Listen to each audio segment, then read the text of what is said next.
বর্তমানের পাশাপাশি ভবিষ্যতের নিরাপত্তা নিশ্চিত করছে, তখন প্রতিপক্ষ কেবল বিতর্কের খাতিরে আমাদের বক্তব্যের বিরোধিতা করছে। প্রতিপক্ষ শাক দিয়ে যেমন মাছ ঢাকা যায় না, ঠিক তেমনই আপনাদের অবস্থা দেখে মনে হচ্ছে বিচার মানে এটা তাল গাছটি। প্রতিপক্ষ আপনারা যদি উন্নয়ন ও টেকসই উন্নয়নের মধ্যে পার্থক্য না খুঁজে শুধু আর্থিক উন্নয়নের স্বপ্ন দেখেন, তাহলে তা হবে বোকার সঙ্গে বসবাস করার মধ্যে। আমরা এমন এক প্রেক্ষাপটে দাঁড়িয়ে বিতর্ক করছি যখন শিক্ষার সনদ হাতে নিয়ে পায়ে তুলে ধরছে। আমরা এমন এক প্রেক্ষাপটে দাঁড়িয়ে বিতর্ক করছি যখন ঘূর্ণিঝড় মোমেন আইলা কিংবা সিডোর তাণ্ডব ঘর বই খাতে এবং সেই সাথে মিশে যাচ্ছে হাজারো শিক্ষার্থীর স্বপ্ন। আমরা এমন এক প্রেক্ষাপটে দাঁড়িয়ে বিতর্ক করছি যখন সামাজিক নিরাপত্তা ভিত্তিতে প্রয়োজনীয় বরাদ্দ না থাকায় মাত্র 300 টাকা মাসিক বয়স্ক ভাতা পাওয়ার জন্য একজন 90 বছরের বৃদ্ধাকে চোখের পানি ফেলে খুবই আক্ষেপের সাথে বলতে হচ্ছে আর কত বয়স হলে আমি বয়স্ক ভাতা পাবো। দর্শক, শিউলি শিলা জয়ীকে এবার দাঁত ভাঙ্গা জবাব দিল বজ্রযোগিনী জেকে উচ্চ বিদ্যালয়ের মেয়ে সুরভি আক্তার অধরা। তাহলে কি সত্যি এই বিতর্কে হেরে যাবে শিউলি শিলা জয়ী? দর্শক, আমরা সবাই কিন্তু জানি বিতর্ক দিয়ে মানুষকে হাসানো যায়, ভাবানো যায়, কিন্তু কাঁদানো যায় তা শিউলি শিলা জয়ীর বক্তব্যের আগে কেউ দেখেনি। তাই তো দেশ থেকে দেশান্তরে কোটি কোটি মানুষকে কাঁদিয়ে সকলের মনে জায়গা করে নিয়েছে এই শিউলি শিলা জয়ী। কিন্তু আজকে তাহলে সত্যি হেরে যাচ্ছে সুরভি আক্তার অধরার কাছে শিউলি শিলা। চলুন দর্শক, বেশি দেরি না করে ভিডিওতে চলে যায়। পক্ষ দল আগ্রাম উচ্চ বিদ্যালয় বড়াইগ্রাম নাটোর থেকে তারা এসেছে এবং বিপক্ষ দল বজ্রযোগিনী জেকে উচ্চ বিদ্যালয় মুন্সিগঞ্জ ঢাকা। আমরা পরিচিত হব আমাদের আজকের এই পক্ষ এবং বিপক্ষ দলের বক্তাদের সাথে। পক্ষ দল আগ্রাম উচ্চ বিদ্যালয়ের বক্তারা হলো প্রথম বক্তা শিউলি শিলা জয়ী। প্রতিপক্ষের বক্তব্য শুনে মনে হচ্ছে টেকসই উন্নয়ন মানে এক পুরুষে গড়ে ধন আরেক পুরুষ খায়, পরের পুরুষ এসে দেখে খাওয়ার কিছু নাই। কেননা টেকসই উন্নয়নের সংজ্ঞায় সবচেয়ে গুরুত্বপূর্ণ দিকটি হলো বর্তমানে চাহিদা পূরণ করে ভবিষ্যৎ প্রজন্মের চাহিদা পূরণের জায়গাটি অক্ষুণ্ণ রাখা।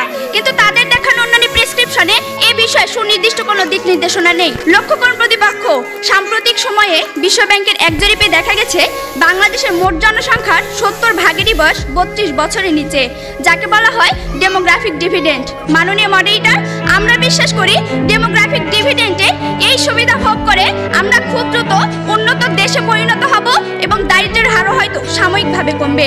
কিন্তু মাননীয় মডারেটর, আমাদের পরবর্তী প্রজন্ম যদি সেই অর্জন ধরে রাখতে না পারে তাহলে সবকিছু অর্থহীন হয়ে পড়বে, যেমনটি হয়েছে নাইজেরিয়ায়। অথচ মাননীয় মডারেটর, আমরা যদি সিঙ্গাপুর কিংবা মালয়েশিয়ার কাছ থেকে শিক্ষা নিয়ে শিক্ষা খাতে অধিক বিনিয়োগ নিশ্চিত করতে পারি, তাহলে মানসম্মত শিক্ষা ও প্রশিক্ষণের মাধ্যমে দক্ষ জনসম্পদ তৈরি হবে এবং অর্জিত হবে টেকসই উন্নয়ন। মাননীয় মডারেটর, মানসম্মত শিক্ষার জন্য চাই মানসম্মত শিক্ষক, কিন্তু শিক্ষা খাতে পর্যাপ্ত বিনিয়োগ না থাকায় আমরা তা পাচ্ছি না। কেননা শিক্ষকদের বেতন কম হওয়ায় তুলনামূলক মেধাবীরা এই মহান পেশা বেছে নিচ্ছে না। শিক্ষকদের বেতন শুধু কমই নয় মাননীয় মডারেটর, রাষ্ট্রীয়ভাবে তাদের সাথে অবিচার করা হচ্ছে। মাননীয় মডারেটর, একজন শিক্ষকের সন্তান হিসেবে তাদের অসহায়ত্ব রোজই দেখতে হয় খুব কাছ থেকে। মাননীয় মডারেটর, গত ঈদে আমি যখন একটি ভালো পোশাকের জন্য কান্নাকাটি করছিলাম, তখন বাবা আমার হাতে কাগজ কলম ধরিয়ে দিলেন, আমার দিকে ছুড়ে দিলেন একটি গাণিতিক প্রশ্ন। একজন দিনমজুরের দৈনিক আয় 300 টাকা হলে মাসে তিনি কত টাকা আয় করেন? মাননীয় মডারেটর, মুখে মুখে বাবাকে জবাব দিলাম 9000 টাকা। বাবা আমার কাছে হাত রাখলেন, চুলের মাঝে হালতো বিলি কেটে বললেন, মা রে, তোর এই বাবা হাই স্কুলের শিক্ষক হিসেবে মাসে 8000 টাকা বেতন পায়। আমি কোনো প্রশ্ন করতে পারিনি বাবাকে, লজ্জায় বাবার মাথাটা নিচু হয়েছিল। পৌরাত্বের দ্বার প্রান্তে দাঁড়ানো বাবার বয়সে চোখ হতে খসে পড়ে জল। জানি না মাননীয় মডারেটর, আমার বাবার বয়সে চোখ থেকে খসে পড়া জল শিক্ষার মানকে কতটা টেনে তোলার যোগ্যতা রাখে। মাননীয় মডারেটর, এই যদি হয় শিক্ষাগুরুর জীবন, তাহলে একটা সময় হয়তো এদেশে আর কোনো শিক্ষকই পাওয়া যাবে না। এমন বাংলাদেশ আমরা কখনোই আশা করি না। মাননীয় মডারেটর, 30 লক্ষ লাশের একটি পাহাড় মারিয়ে আমরা বর্তমানে এসে দাঁড়িয়েছি। 2 লক্ষ মায়ের স্নেহের আঁচলে সাজিয়েছি দেশ। প্রতিপক্ষ, বঙ্গবন্ধুর স্বপ্ন, লাখো শহীদের প্রত্যাশা আর বীর জননীর ত্যাগের প্রতিদান দেওয়ার এখনই সময়। আর তার জন্য চাই শিক্ষাক্ষেত্রে অধিক বিনিয়োগের মাধ্যমে টেকসই উন্নয়ন নিশ্চিত করা। ধন্যবাদ মাননীয় মডারেটর, ধন্যবাদ সবাইকে। চরমভাবে সে অ্যাড্রেস করতে পেরেছেন, তার অশ্রু নিশ্চয়ই বৃথা যাবে। আমরা শুনবো আমাদের আজকের প্রতিযোগিতার বিপক্ষ দল, যারা বজ্রযোগিনী জেকে উচ্চ বিদ্যালয় মুন্সিগঞ্জের ঢাকা দল যেখানে এসছে, তাদের দলনেতা সুরভি আক্তার অধরার কাছ থেকে। আমি মুক্তিযুদ্ধ দেখিনি, তবু আমি লাল সবুজের পতাকা অন্তরে ধারণ করি। আমি বঙ্গবন্ধুকে দেখিনি, কিন্তু তার সোনার বাংলা আমি গড়তে চাই। আর এই সোনার বাংলা গড়ে তোলার জন্য সর্বক্ষেত্রে সুষম বিনিয়োগের কোনো বিকল্প নেই। মাননীয় মডারেটর, প্রতিপক্ষের 3 জন বক্তা কেবলমাত্র শিক্ষাকে দিয়ে টেকসই উন্নয়নের যে মালাটি গাঁথার চেষ্টা করেছেন, সেটি এক মুহূর্তেই ছিঁড়ে যাবে যদি না তারা সর্বক্ষেত্রে সুষম বিনিয়োগটি না করেন। কেননা মাননীয় অর্থমন্ত্রী আবুল মাল আব্দুল মুহিত জানিয়েছে, টেকসই অর্থনীতি, টেকসই সমাজ এবং টেকসই পরিবেশ নিশ্চিত হলে আমাদের টেকসই নীতি নিশ্চিত হবে। অথচ প্রতিপক্ষ আপনারা কেবল শিক্ষাক্ষেত্রে বিনিয়োগ করে টেকসই উন্নয়ন নিশ্চিত করতে যাচ্ছেন। তাই আপনাদের অবস্থা দেখে মনে হচ্ছে বিচার মানে কিন্তু তাল গাছটি আমার। ধন্যবাদ মাননীয় মডারেটর আমাকে কিছু বলার সুযোগ দেওয়ার জন্য। মাননীয় মডারেটর, আমি দলনেতা হিসেবে সার্বিক সমন্বয়ের মাধ্যমে এটি প্রমাণ করে যাব যে অর্থনৈতিক উন্নয়নের ক্ষেত্রে, পরিবেশগত উন্নয়নের ক্ষেত্রে এবং সামাজিক উন্নয়নের ক্ষেত্রে অর্থাৎ সর্বক্ষেত্রে সুষম বিনিয়োগে টেকসই উন্নয়ন নিশ্চিত করতে পারে। কেননা মাননীয় মডারেটর, আমরা এমন এক প্রেক্ষাপটে দাঁড়িয়ে বিতর্ক করছি যখন শিক্ষার সনদ হাতে নিয়ে পায়ের তলি ক্ষয় করছে লক্ষাধিক যুবক। আমরা এমন এক প্রেক্ষাপটে দাঁড়িয়ে বিতর্ক করছি যখন ঘূর্ণিঝড় কোমেন, আইলা কিংবা সিডরের তাণ্ডবে স্কুল ঘর বই খাতা এবং সেই সাথে ভেসে যাচ্ছে হাজারো শিক্ষার্থীর স্বপ্ন। আমরা এমন এক প্রেক্ষাপটে দাঁড়িয়ে বিতর্ক করছি যখন সামাজিক নিরাপত্তা ঘাটতিতে প্রয়োজনীয় বরাদ্দ না থাকায় মাত্র 300 টাকা মাসিক বয়স্ক ভাতা পাওয়ার জন্য একজন 90 বছরের বৃদ্ধাকে যে চোখের পানি ফেলে খুবই আক্ষেপের সাথে বলতে হচ্ছে, আর কত বয়স হলে আমি বয়স্ক ভাতা পাবো।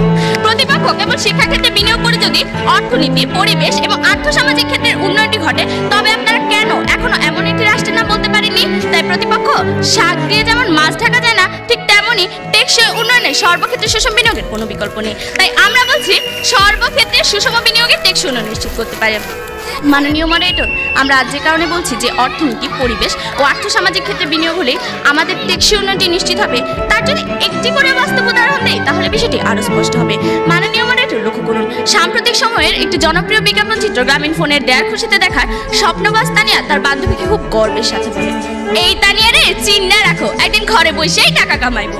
এখানে দেখা যায় সরকার শিক্ষা ও প্রযুক্তি খাতে বিনিয়োগ করে স্বপ্নবাস তানিয়াদের তৈরি করছে, কিন্তু অর্থনীতি ও সেবা খাতে প্রয়োজনীয় বিনিয়োগ না থাকায় সরকারের যথেষ্ট ইচ্ছা থাকার পরও তাদের হাতে তুলে দিতে পারছে না একটি কম্পিউটার, একটি ল্যাপটপ কিংবা একটি স্মার্টফোন। কিন্তু ধন্যবাদ দিতে চাই ব্র্যাককে। ব্র্যাকের সহযোগিতায় স্বল্প সংখ্যক হলেও তানিয়াদের স্বপ্ন পূরণ হচ্ছে। আমার মাননীয় মডারেটর, লক্ষ্য করুন, আমাদের দেশে প্রতি বছর কেবল পাবলিক বিশ্ববিদ্যালয়গুলোতে উচ্চ শিক্ষার পেছনে ব্যয় হচ্ছে প্রায় 200 কোটি টাকা। ফলে সেখান থেকে প্রচুর সংখ্যক শিক্ষার্থী উচ্চ শিক্ষা প্রাপ্ত হচ্ছে, কিন্তু পরিণত হচ্ছে শিক্ষিত বেকারে। কারণ এই লক্ষ লক্ষ শিক্ষার্থীর জন্য পর্যাপ্ত কর্মসংস্থানের সুযোগ নেই। আর যতটুকু রয়েছে সেখানে দেখা যায় ডাক্তারি পাশ করে পুলিশে, বিজ্ঞান পড়ে ব্যবস্থাপনায়, প্রকৌশল পড়ে ব্যাংকে আর আইনে পড়ে বিপণন চাকরি করানো যে অহরহ। যে কারণে শিক্ষার পেছনে বিনিয়োগ করে শিক্ষিত জনগোষ্ঠী তৈরি করতে পারলেও তাদের বিশেষায়িত জ্ঞানকে আমরা কাজে লাগাতে পারছি না। এই যখন অবস্থা, তখন আমরা বলছি শিক্ষাক্ষেত্রের গুরুত্বের পাশাপাশি অর্থনৈতিক ক্ষেত্রেও বিনিয়োগ করতে হবে, অর্থাৎ দুটোর মধ্যে সমন্বয় সাধন করতে হবে, তবেই হবে প্রকৃত টেকসই উন্নয়ন। তাই শেষ করার আগে একটি কথাই বলতে চাই, পৃথিবী তুমি শোনো, আমরাও চাই টেকসই উন্নয়ন। লাল সবুজের পতাকা তুলবো সারা দুনিয়া জুড়ে সুষম বিনিয়োগ করে। ধন্যবাদ মাননীয় মডারেটর, ধন্যবাদ সবাই। আজকে এখানে মাননীয় অর্থমন্ত্রী রয়েছেন। আমার কাছে মনে হয় যে তিনি ওই বিচার কার্য করতে গেলে তার পক্ষ খুব কষ্টকর হতো, কোন দিকে তিনি যাবেন। এবং দর্শকরা রয়েছেন, আমি জানি না, একটা বিষয় তারা কিন্তু বলছে স্পষ্টভাবে যে বাংলাদেশের যে উন্নয়ন সেটি নিশ্চিত করা দরকার। এই জায়গায় কিন্তু উভয় পক্ষে আমাদেরকে এক ধরনের কনফিউজ করে দিচ্ছে। তারা তো উভয় একটা জিনিসই চায়। ডাক্তার কিংবা ব্যারিস্টার, নেতা কিংবা দোকানি, টিচার, হকার কিংবা সাংবাদিক জগৎ সংসারে প্রায় প্রতিটি পেশাজীবীর সফলতার পূর্বশর্ত সুন্দর করে কথা বলতে পারা। কথার উপরই টিকে আছে এই বিশ্ব। একজন সুবক্তাই হতে পারেন একজন লিডার। দর্শক বক্তব্য শুনতে শুনতে তো বক্তব্যের শেষ পর্যায়ে চলে আসছেন। আপনাদের কাছে কেমন লাগলো? আশা করি ভালো লেগেছে। ভালো লাগলে অবশ্যই লাইক, কমেন্ট, শেয়ার করে সকলকে দেখার সুযোগ করে দিবেন, কারণ আপনার একটি শেয়ারের মাধ্যমে আরও দুজন দেখার সুযোগ পাবে। যাই হোক, ভালো থাকবেন, সুস্থ থাকবেন।